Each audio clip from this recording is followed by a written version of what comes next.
The march to the rear. From the dawn to Kharkov. First spring. First retreat. The Donets battle. For 3 or 4 more days, we were involved in occupations of more or less the same kind. The snow was melting everywhere, and the cold was lessening as rapidly as it had increased, which seemed to be the way of Russian seasons. From implacable winter, one was shifted into torrid summer, with no spring in between. The thaw did not improve our military situation, but made it worse. The temperature rose from 5 degrees below zero to 40 degrees above, melting the unimaginable ocean of snow which had accumulated all winter. Enormous pools of water and swampy patches appeared everywhere in the partly melted snow. For the Wehrmacht, which had endured the horrors of 5 winter months, this softening of the temperature fell like a blessing from heaven. With or without orders, we took off our filthy overcoats and began a general cleanup. Men plunged naked into the icy waters of these temporary ponds for the sake of a wash. No gunfire disturbed the tranquil air, which was sometimes even sunny. The war itself, whose indefinable presence we still felt, seemed to have grown less savage. I had made the acquaintance of a sympathetic fellow, a non-com in the engineers, whose section was temporarily billeted in the hut opposite ours. He came from Kehl, right across the Rhine from Strasbourg, and knew France better than his own country. He spoke perfect French. My conversations with him, which were always in French, were like rest periods after the painstaking gibberish I was forced into with my other companions. Hals often joined us to improve his French, in the same way I tried to improve my German. Ernst Neubach, my new friend, seemed to be a born engineer. He had no equal in his ability to knock a few old boards into a shelter as weatherproof as one a fully equipped mason might. 53 build. He made a shower from the gas tank of a large tractor, and it functioned miraculously, with a lamp heater continuously warming its 40 gallons of water. The first men to use this shower unfortunately received a tepid downpour of water flavored with gasoline. Although we rinsed the tank repeatedly, the water remained tainted for a long time. In the evenings, waiting to use the shower, there was always a crowd of shouting, pushing men, which often included our superiors. Priority was awarded to whoever produced the largest number of cigarettes, or a portion of the bread ration. Our Feldwebel, Laus, once paid 300 cigarettes. The showers always began after the 5 o'clock meal, and continued late into the night, in an atmosphere of rowdy horseplay. Those who got through the showers first often found themselves tossed onto their backsides in the liquid mud which flooded the outskirts of the camp. Here we had no curfew or other barracks regulations. Once all the day's work was done, we were free to joke and drink for the whole night, if we wanted to. We spent about a week in this way, with quiet, uneventful days. Each fatigue party obliged us to flounder through a sea of increasingly sticky mud. We made 3 trips back to the front. Each time it was unbelievably quiet.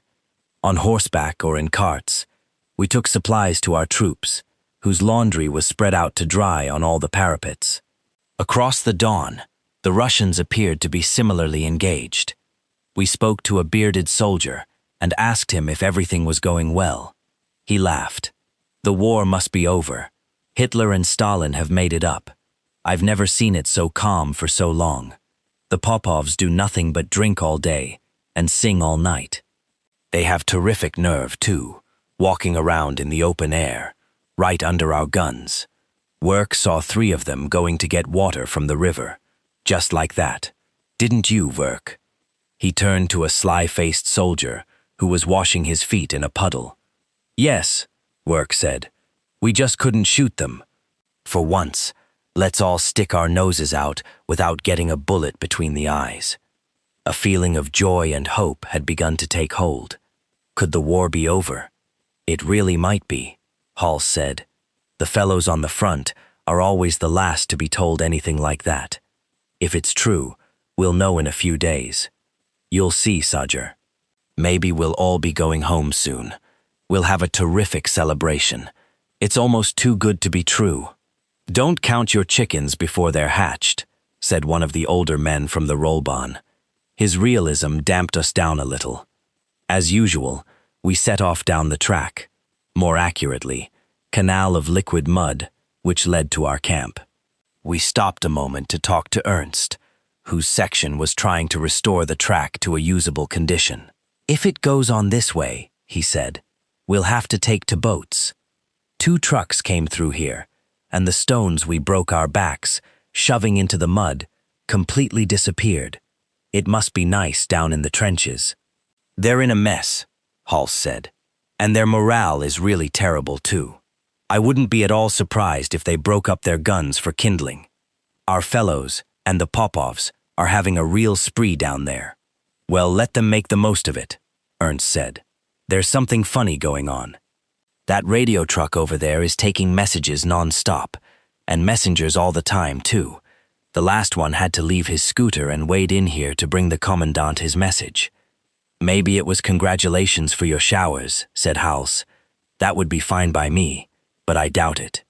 When those fellows run around like that, everybody else will too, before you know it." "Defeatist," Hals shouted as we left.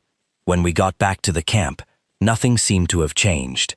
We devoured the steaming mess the cook served up and prepared for another evening of larking. Then Laues blew the whistle for assembly. Lord, I thought. Neubach was right. Here we go again. "I'm not going to say anything about the way you look," Laues said. "Just pack up. We could be moving out of here any time now. Got it?" 54. "Fuck," someone said. It was too good to last. You didn't think you could just sit here and fart, did you? There's a war on. Packing up meant that we had to be ready for inspection, with our uniforms in impeccable order, and all our straps and buckles polished and fastened in the prescribed manner. At least, that is what it had meant at Chemnitz and Bialystok. Here, of course, that kind of discipline was somewhat relaxed, but it all still depended on the humor of the inspecting officer, who could quibble at anything, from the inside of a gun barrel to the state of our toes, and impose heavy details, or endless guard duty. I could still remember only too well the 4 hours of punishment handed out to me a few days after I had arrived at Chemnitz. The lieutenant had drawn a circle on the cement of the courtyard, which was fully exposed to the sun. Then I had to put on the punishment pack, a knapsack filled with sand, which weighed nearly 80 pounds. I weighed 130. After 2 hours, my helmet was burning hot from the sun, and by the end, I needed all my willpower to keep my knees from buckling. I had nearly fainted several times. That is how I learned that a good soldier does not cross the barracks yard with his hands in his pockets. So we rushed to get our gear in order and frantically polished our sodden leather boots. And before we've walked 10 yards, all this will be for nothing. It took us a good hour to make our kit more or less respectable. Then we had another 24, before our country holiday on the dawn was transformed into a nightmare. The day after our sprucing up, I was put on guard duty and given the period from midnight until 2:30 a.m. I had summoned up all my patience and was standing on the platform of empty munitions cases, which had been put there so the sentry wouldn't sink into the mud. Beside the platform, a foxhole half filled with water was ready to receive the guard responsible for the stocks of gasoline. In this case, myself. The night was mild. A rainy wind blew fat white clouds rapidly across the sky, occasionally revealing a large white moon. To my right, the outlines of our vehicles and the camp buildings stood out sharply. Ahead of me, the enormous dark, hilly horizon melted into the sky. As the crow flies, the dawn lay about 5 miles from our first line of German reserves. Between us and the river, some thousands of men were sleeping in conditions of almost unimaginable squalor. The sound of engines came to us on the wind. Both sides used the dark for moving supplies and troops. 2 of the sentries patrolling our perimeter came by, and we exchanged the usual formalities. One of the men told a joke. I was about to reply when the whole horizon, from north to south, was suddenly lit by a series of brilliant flashes.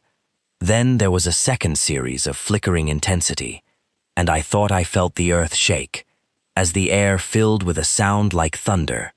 "Lord, it's an attack!" shouted one of the men on patrol. "I think it's them." We could already hear whistles in the camp, and voices shouting orders through the still distant noise of explosions. Groups of men went by on the run. Artillerymen who had been asleep were running to their guns on the edge of the abandoned airfield. As no one had told me to leave my post, I stayed where I was, wondering what would be asked of my comrades. A supply expedition through such a heavy bombardment would be an operation of an entirely different kind from the ones we had recently grown used to. The bursts of distant fire continued, mixed with the sound of our guns. Flashes of light, closer and more brilliant than before, turned the groups of men, running through pools of water, into shadow puppets. It was as if a giant, in a fit of terrible fury, were shaking the universe, reducing each man to a ludicrous fragment which the colossus of war could trample without even noticing. Despite the relative distance of danger, I bent double, ready to plunge into my water-filled hole at a moment's notice. 2 big crawler tractors came toward me, with all their lights out. Their wheels and treads had churned the mud into a kind of liquid sludge. 2 men jumped down and almost disappeared in it. 55. "Give us a hand, guard," one of them called. They were splattered with mud right up to their helmets. The bombardment continued to inflame the earth and sky as we loaded some drums of gasoline onto their machine. "There's always something to fart in your face," one of them said to me. "Good luck," I answered. Further off, the soldiers in my unit were rounding up the nervous, jostling horses, which kept falling in the mud and whinnying frantically.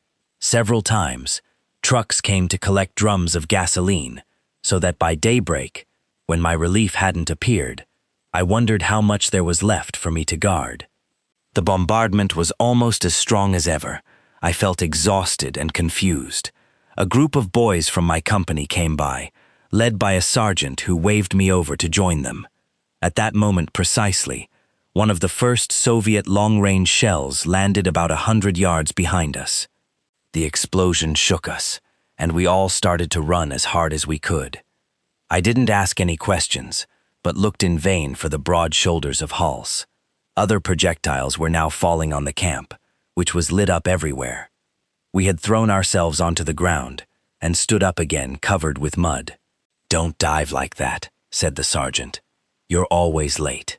Keep your eye on me and do what I do."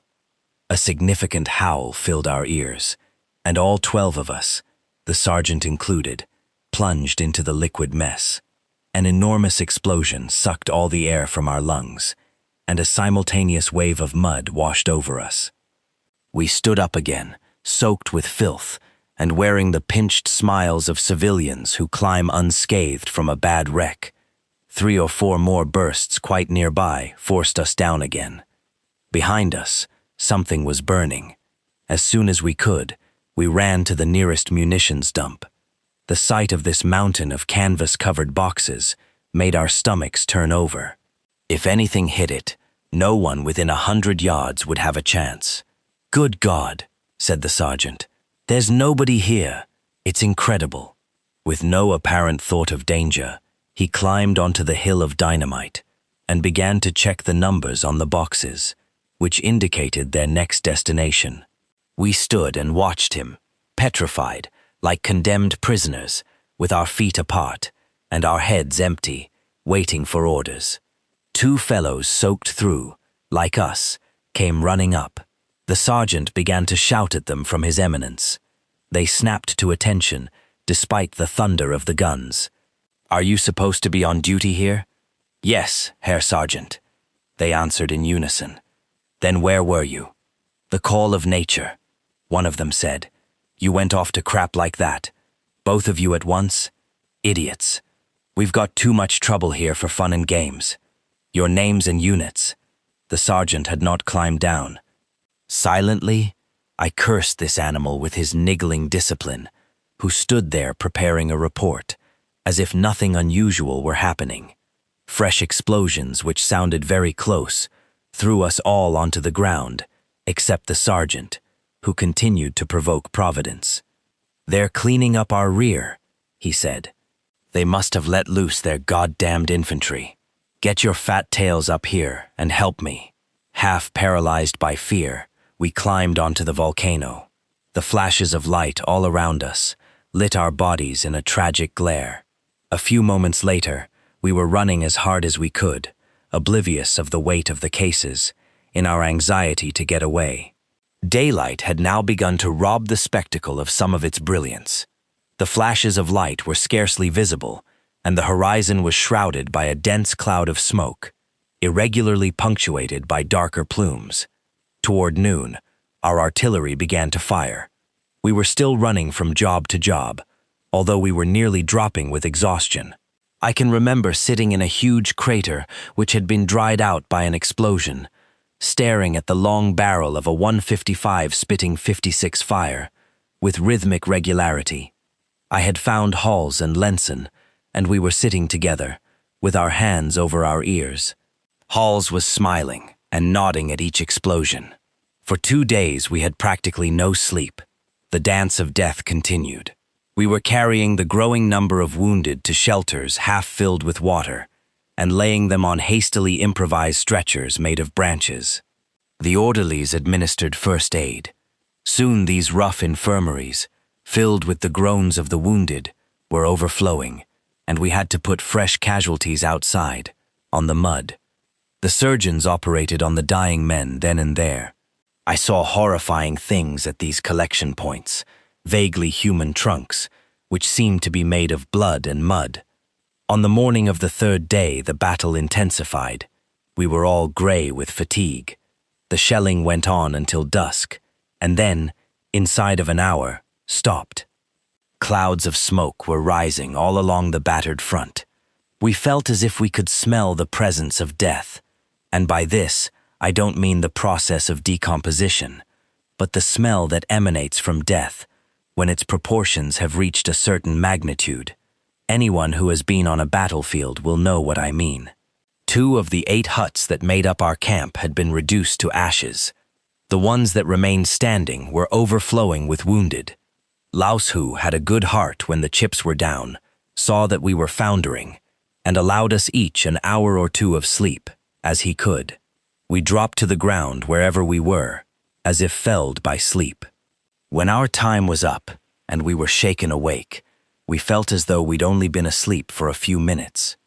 With exhaustion threatening to overwhelm us again, we returned to the nightmare of carrying agonized, mutilated men, or laying out rows of horribly burned bodies, which we had to search for their identity tags.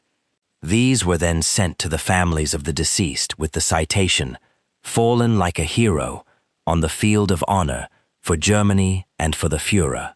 Despite the thousands of dead and wounded, the last battle fought by the German army on the Don was celebrated the day after the shooting stopped. The mouths of dying men were pried open so that they could toast this Pyrrhic victory with vodka. On a front, approximately 40 miles long, General Zhukov, with the help of the accursed Siberia Army, which had just contributed to the German defeat at Stalingrad, had been trying to break the Don line south of Voronezh. Instead, the furious Russian assaults had broken against our solidly held lines. Thousands of Soviet soldiers had paid with their lives for this abortive effort, which had also cost us very dear. 3/4 of my company left that evening. The trucks were jammed with wounded, who were lying almost in piles. I was separated from Halls and Lenson for the moment, a separation I never liked. Friendships counted for a great deal during the war, their value perhaps increased by the generalized hate, consolidating men on the same side in friendships which never would have broken through the barriers of ordinary peacetime life. I found myself alone with a couple of men who may have been more or less interesting, but with whom I never had the chance to talk. As soon as I could, I abandoned them for a truck seat on which I attempted to regain some of my strength. The assembly whistle rang in my ears. Very early the next morning, I opened my eyes. The truck cab had made an excellent bed, more or less the right size, and I felt at last as though I'd had some sleep. But exhaustion had stiffened my muscles, and despite my sleep, I had a terrible time pulling myself onto my feet. Lining up outside, I saw the same exhausted, disheveled look on almost every face. Even Las wasn't feeling particularly energetic. He had slept with his equipment like all the rest of us. He told us that we were going to leave this area for a point farther west. As a preliminary, we should stand by to help the engineers load up, or destroy what we weren't taking with us. We filed past a big kettle from which we were served a hot liquid that made no pretense to being coffee, and went to join the engineers. We were sent out with donkeys, under orders to range widely, picking up all the ammunition we could find, so that it wouldn't fall into the hands of the enemy. The departure seemed to be 57 General. Long lines of infantry caked with filth were marching away from this sea of mud, to the west. At first we thought we were being replaced, but this proved to be untrue. The entire Wehrmacht along the western bank of the Don had been ordered to withdraw. We couldn't grasp the logic of following a heroic 3-day resistance with retreat.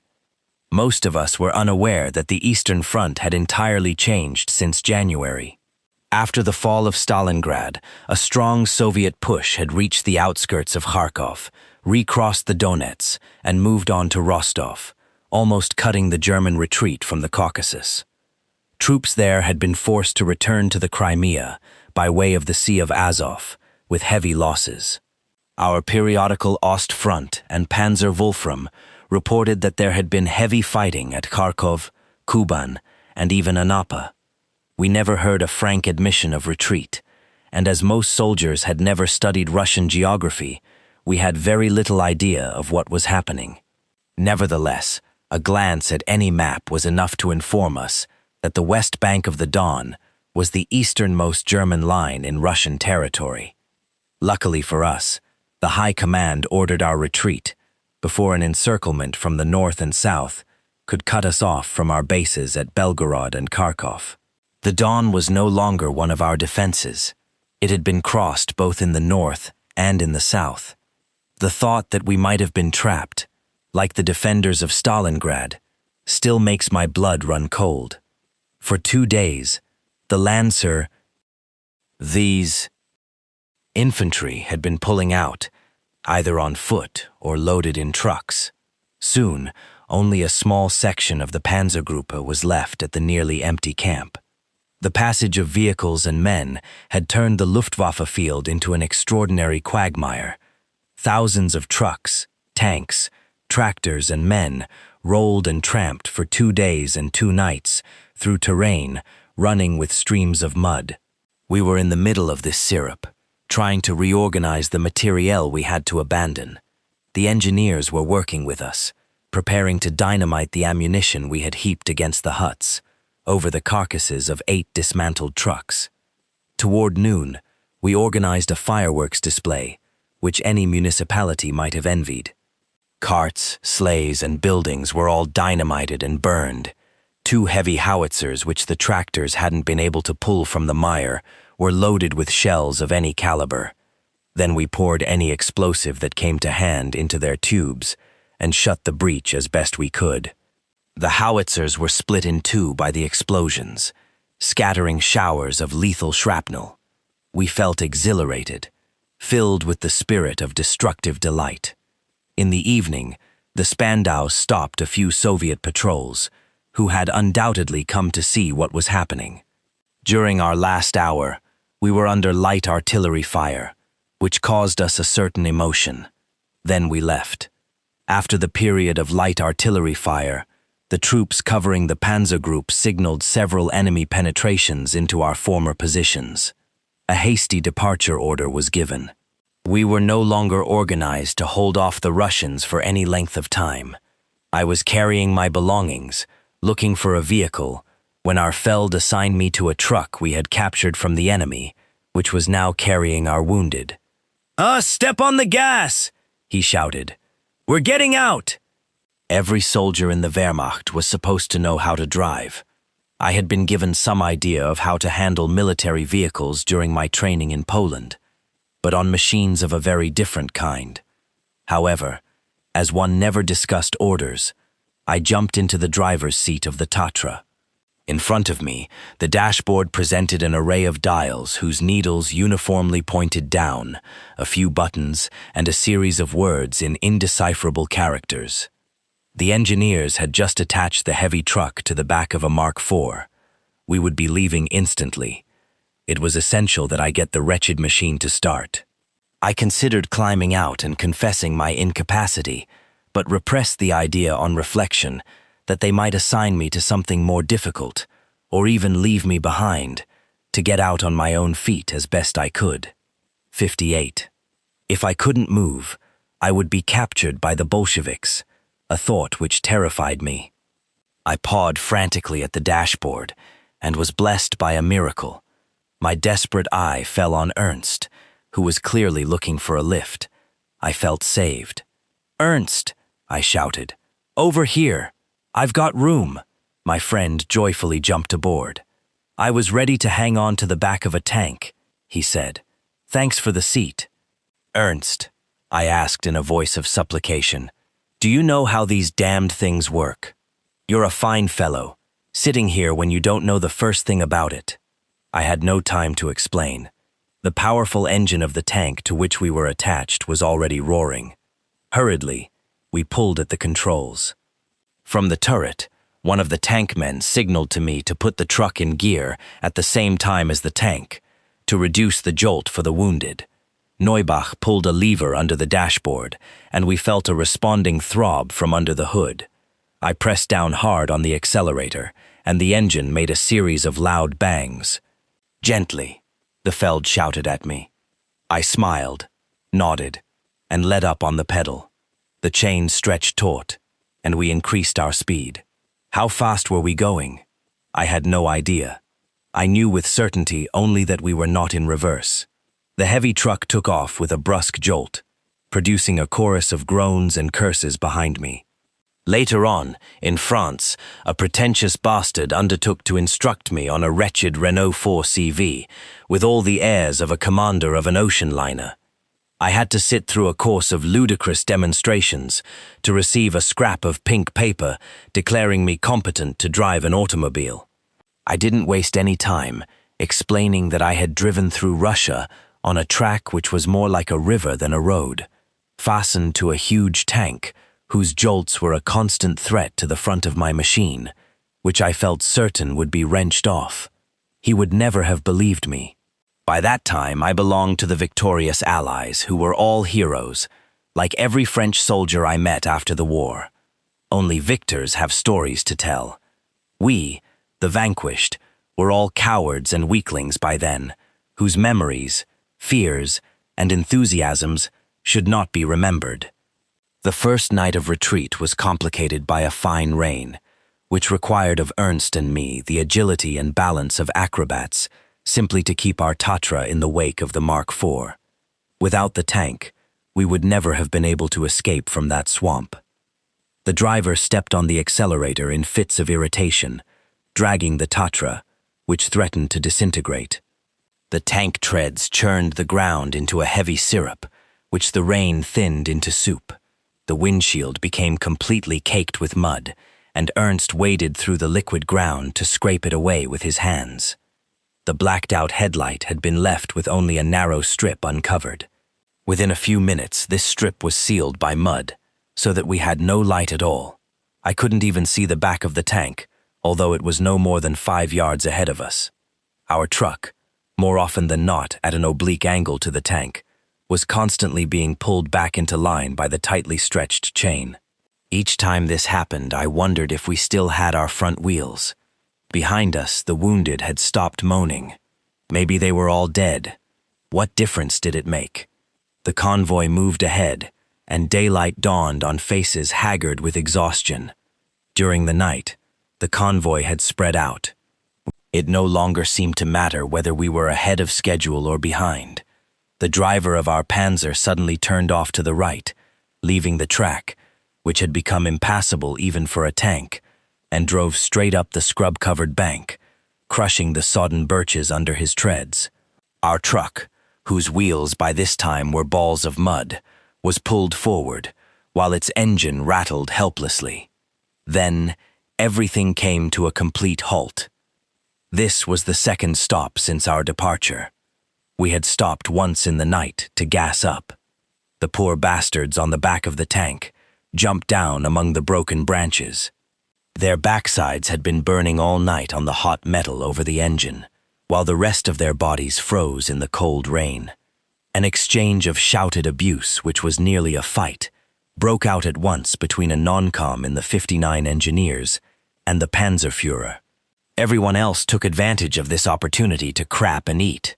1 hour's rest, shouted the non-com, who had taken on himself the leadership of the group. Make the most of it. Fuck you, shouted the Panzerführer, who had no intention of being pushed around by some half-baked engineer. We'll leave when I've had enough sleep. We have to get to Belgorod this morning, the non-com said in a steely voice. He undoubtedly nourished dreams of being an officer. Then, putting his hand on the Mauser which hung at his side, he added, We'll leave when I give the order. I've got the highest rank here, and you'll obey me. Shoot me if you like, and drive the tank yourself. I haven't slept in 2 days, and you're going to leave me the hell alone. The other flushed crimson, but said nothing.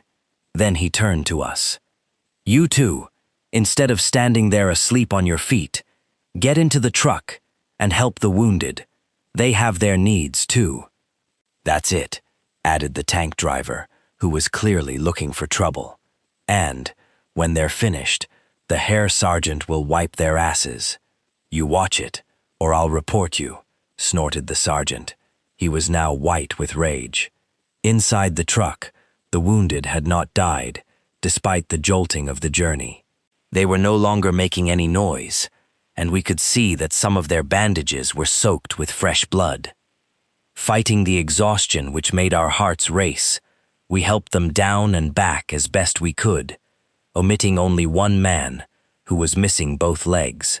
They all asked us for something to drink, and in our ignorance we gave them as much water or brandy as they wanted. We certainly shouldn't have done this. 2 men died a short time later. We buried them in the mud, with sticks and their helmets to mark their graves. Then Ernst and I curled up in the cab to try to snatch a little sleep. But sleep wouldn't come, and we lay instead, with throbbing temples, talking of peace. 2 hours later, it was the tank driver who gave the order to depart, as he had predicted. It was now mid-morning. The day was clear and bright, and large chunks of snow fell slowly from the trees. Huh? He said. Our general left us all while we were asleep. Maybe he felt like taking a walk. It seemed that the non-com really was gone. He must have managed a ride in one of the trucks that had passed us during our rest. That shit has gone to make his report, shouted the tank driver. If I catch up with him, I'll drive right over him, flatten him out like a goddamned Bolshevik. It took us a while to extricate ourselves from the bank we had driven into. However, 2 hours later, we arrived at a hamlet whose name I no longer remember, some 5 miles from Belgorod. It was filled with soldiers from every branch of the army. The few streets were perfectly straight and lined with low houses.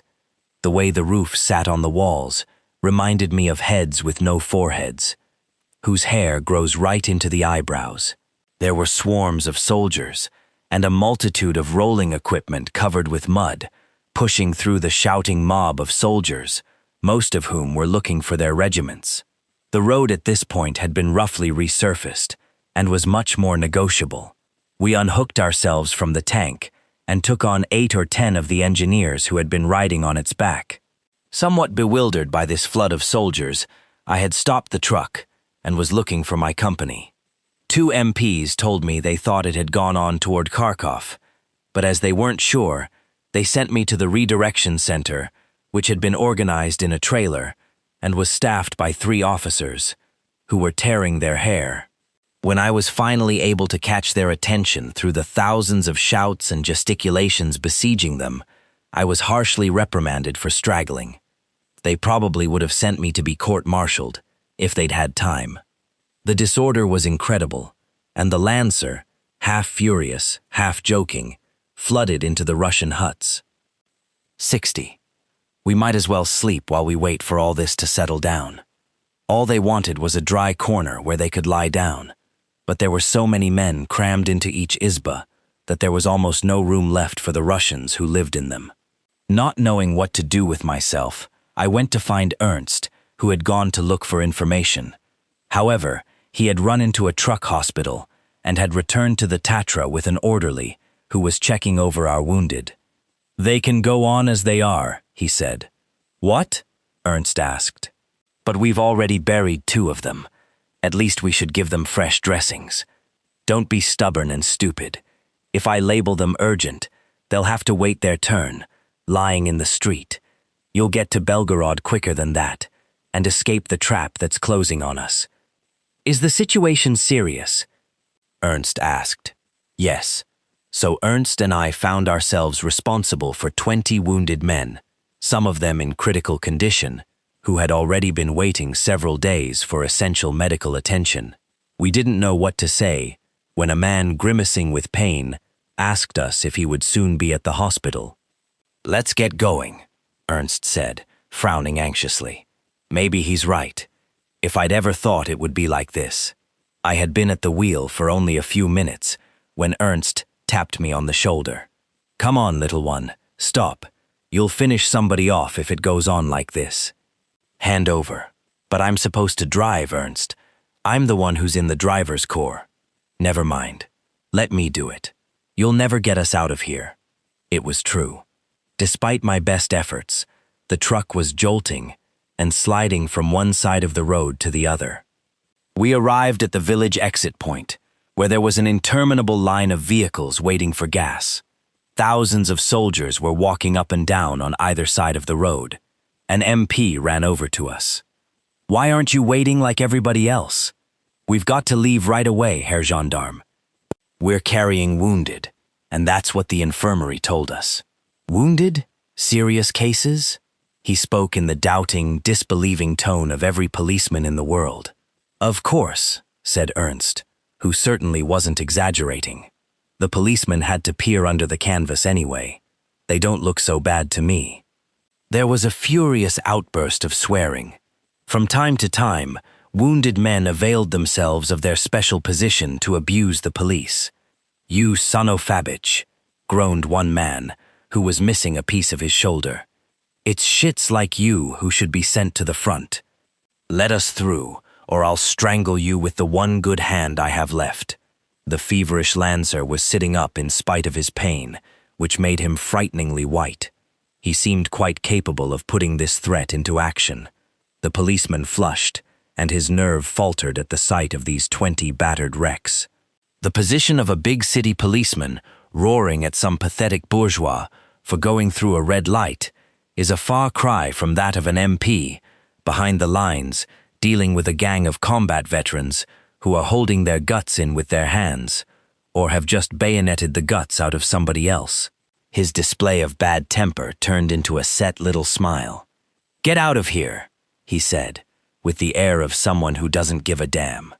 When the wheels of the truck began to turn, he vented the last of his spleen. Go and die somewhere else. It was hard to get even 8 gallons of gas, and when we managed it, our tank swallowed them in an instant. But we were glad to take what we could and get out. A feeble attempt had been 61, made at surfacing the road, but there were still long stretches of bare ground, which had become deep quagmires, to be avoided at all costs. We proceeded on the highway, or beside it, as circumstances required. Far to the right, we could see another convoy struggling forward in a line parallel to ours. The men were dressed for battle and seemed to be prepared for an encounter with the Soviets. We were stopped by a new set of police, who combed our papers to see if they could find any mistakes. They checked the truck, verified our ID cards and our destination. But when it came to the destination, they had to give us directions. One of them looked through the directory hanging around his neck and told us, in a voice like a barking dog's, that we had to turn off the road 100 yards ahead and proceed to Kharkov. We followed these instructions with regret, because the new road rapidly deteriorated into a ribbon of mire.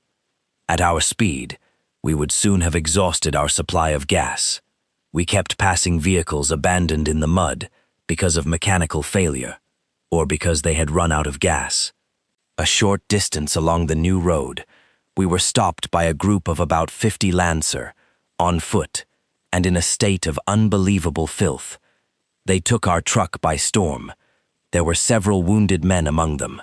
Some of them had ripped off their filthy dressings and were walking with their wounds open to the air. "Make room for us, fellows," they said, hanging on as hard as they could. "You can see that we haven't got any room," Ernst answered.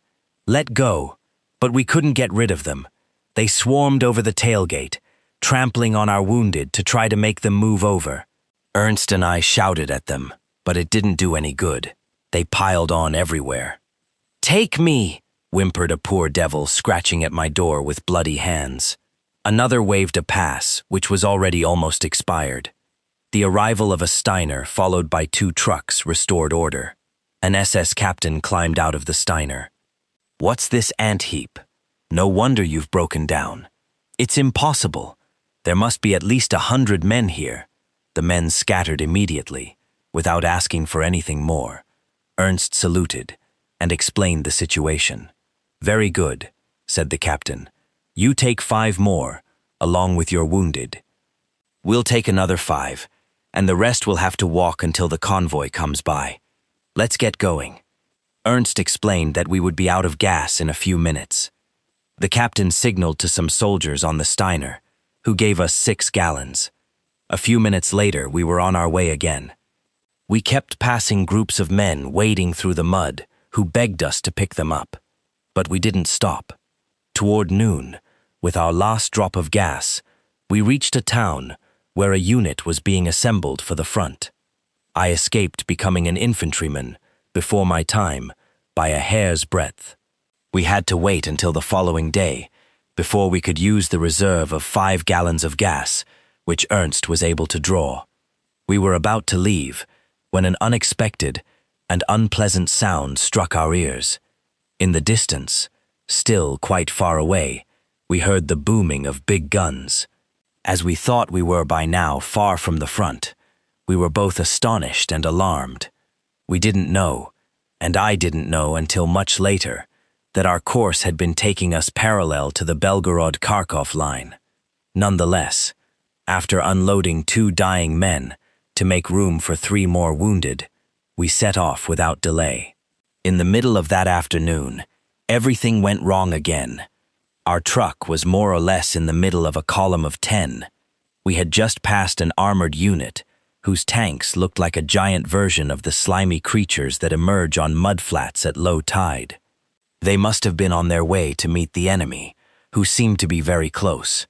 We could hear artillery on our left, despite the loud laboring noises of the trucks. Ernst and L-62 exchanged anxious looks. We were stopped by some soldiers who were setting up an anti-tank gun. "Dig in, fellows," shouted an officer as we slowed down. "Ivan's getting pretty close." This time, at least, they were telling us something, but I wondered how the Russians, who had been left some 90 miles behind, could already be in this district. Ernst, who was driving, stepped on the gas. 2 other trucks did the same. Suddenly, 5 planes appeared in the sky, at a moderate altitude. I pointed them out to Ernst. "They're yaks," he shouted. "Take cover." We were surrounded by bare mud, with occasional clumps of stunted brush. There was a sound of machine gun fire from the sky. The column drove more quickly, toward a shallow fold in the ground which might give some protection. I was leaning out the window, trying to see through the flying mud spun by our wheels. 2 Focke-Wulfs had appeared, and had shot down 2 of the yaks, which crashed far to the west. Until the final stages of the war, Russian aircraft were no match for the Luftwaffe. Even in Prussia, where Russian air power was its most active, the appearance of one Messerschmitt 109, or one Focke-Wulf, would make a dozen armored Ilyushin bombers turn and run. At this period, when German air power still possessed important reserves, the lot of the Russian pilots was not enviable. 2 of the 3 remaining Yaks had taken flight, pursued by our planes, when the last dived straight at the convoy. One of the Focke-Wulfs was chasing him, and was plainly trying to get him in his sights. We reached the dip in the road. The Soviet plane had come down very low to use its machine guns.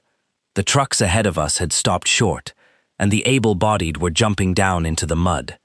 I was already holding the door open, and I jumped, with my feet together, plunging face downward, when I heard the machine guns. With my nose in the mud, my hands on my head, and my eyes instinctively shut, I heard the machine gun and the 2 planes through a hellish intensity of noise. The sound of racing engines was followed by a loud explosion. I looked up to watch the plane with the black crosses on its wings regain altitude. 300 or 400 yards away, where the Yak had crashed, there was a plume of black smoke. Everybody was getting up again. "One more who won't give any trouble," shouted a fat corporal, who was clearly delighted to be still alive. Several voices joined in, a cheer for the Luftwaffe. "Anybody hit?" one of the non-coms called out. "Let's get going then." I walked over to the Tatra, trying to brush off the worst of the mud that clung to my uniform. I noticed 2 holes in the door I had opened to get out, which appeared to have swung shut on its own momentum. 2 round holes, each outlined by a ring of metal from which the paint had been scraped away. Nervously, I pulled open the door. Inside, I saw a man I shall never forget. A man sitting normally on the seat, whose lower face had been reduced to a bloody pulp. "Ernst?" I asked in a choking voice. "Ernst?" I threw myself at him. "Ernst? What? Say something. Ernst!" I looked frantically for some features on that horrible face. "Ernst!" I was nearly crying. Outside, the column was getting ready to leave.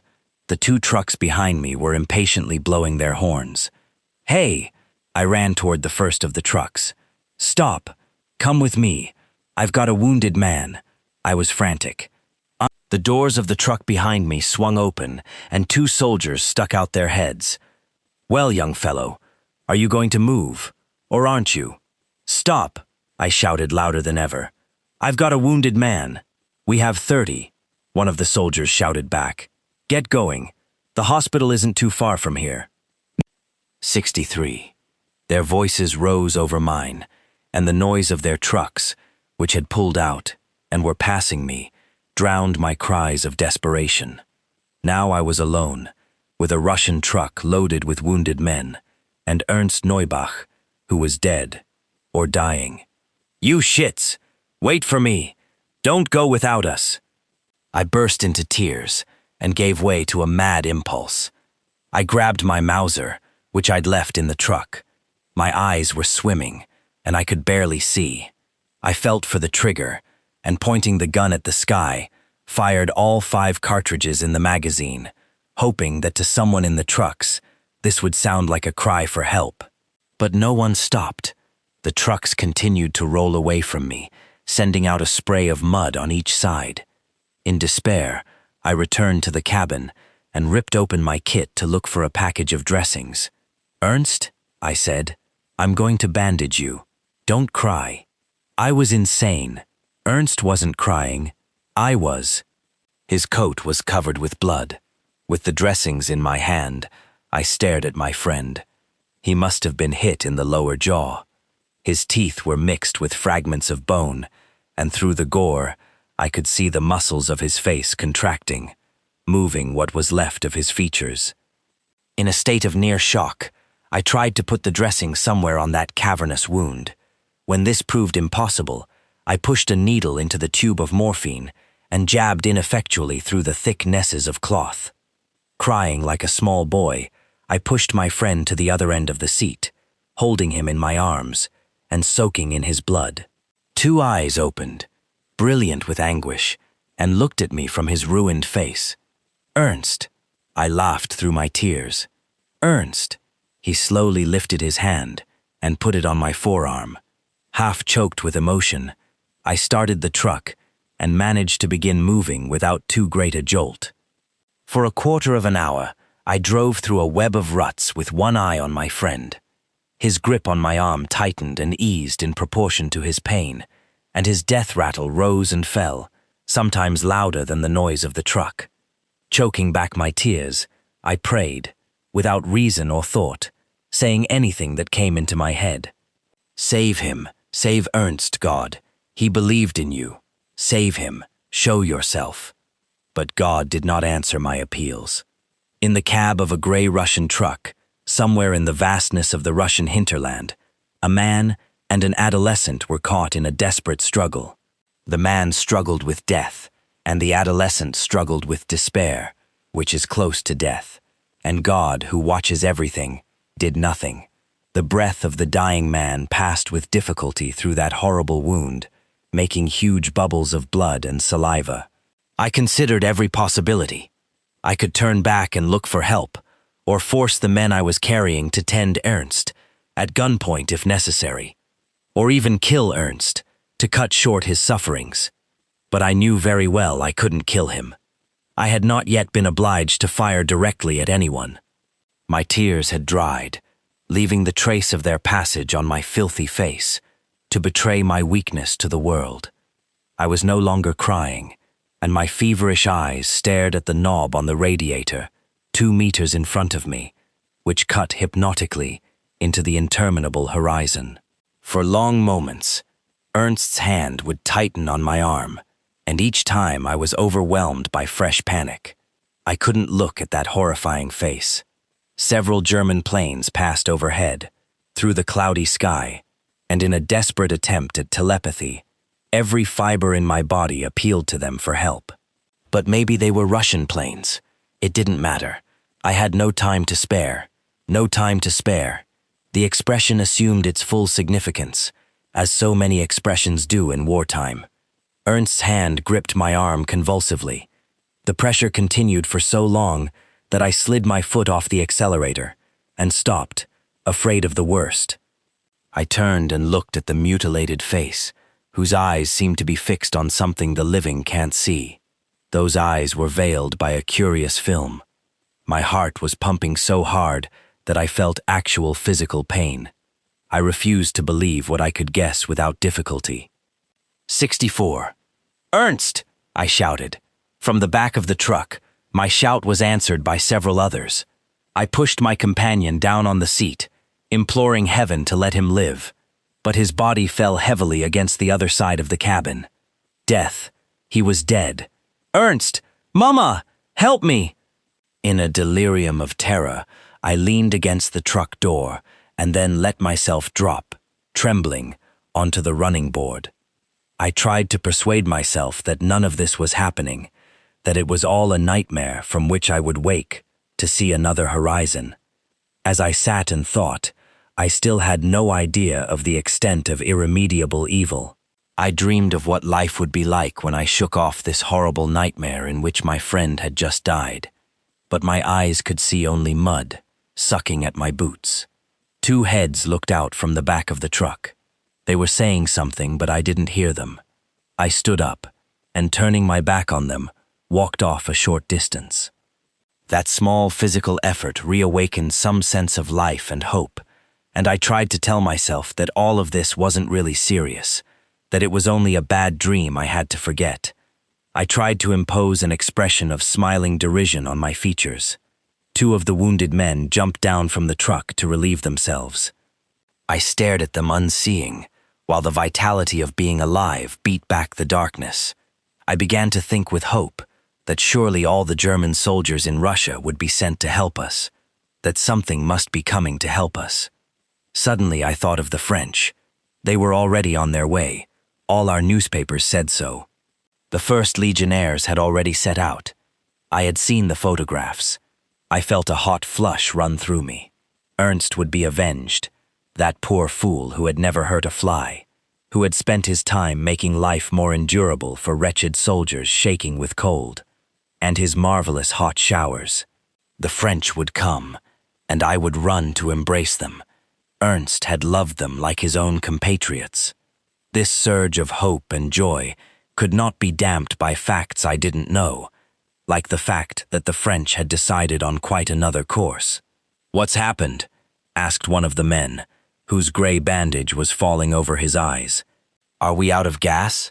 "No, my friend has just been killed." They looked into the cabin. "Fuck, that's not so bad. At least he didn't have to suffer." I knew that Ernst's agony had lasted for nearly half an hour. "We ought to bury him," one of them said. The three of us lifted out the body, which was already stiffening. I moved like an automaton, and my face was without expression. I saw a small rise of ground which was less trampled than everywhere else, and we took Ernst there. We had no shovels, so we dug the grave with our helmets, rifle butts, and bare hands. I myself collected Ernst's identity tags and papers. The other two were already pushing back the dirt and trampling it down with their boots when I looked my last on that mutilated face. I felt that something had hardened in my spirit forever. Nothing could be worse than this. We pushed in a stick at the head of the grave and hung Ernst's helmet on it. I slit the stick with the point of my bayonet and slid in a piece of paper torn from the notebook Ernst always carried with him, inscribed naively in French. "Ainsi j'enterre mon ami, Ernst Neubach." Then, to forestall another emotional crisis, I turned and ran back to the truck. We started off again. One of the wounded had come to the front and taken Ernst's place, a stupid-looking man who fell asleep almost at once. 10 minutes later, the motor coughed and then died. The jolt woke my sleeping companion.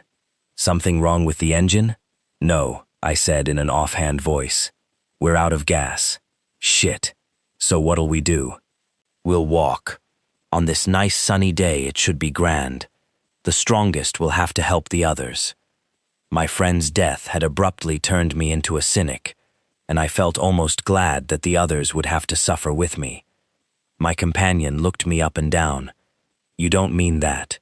We can't walk. We're all burning up with fever."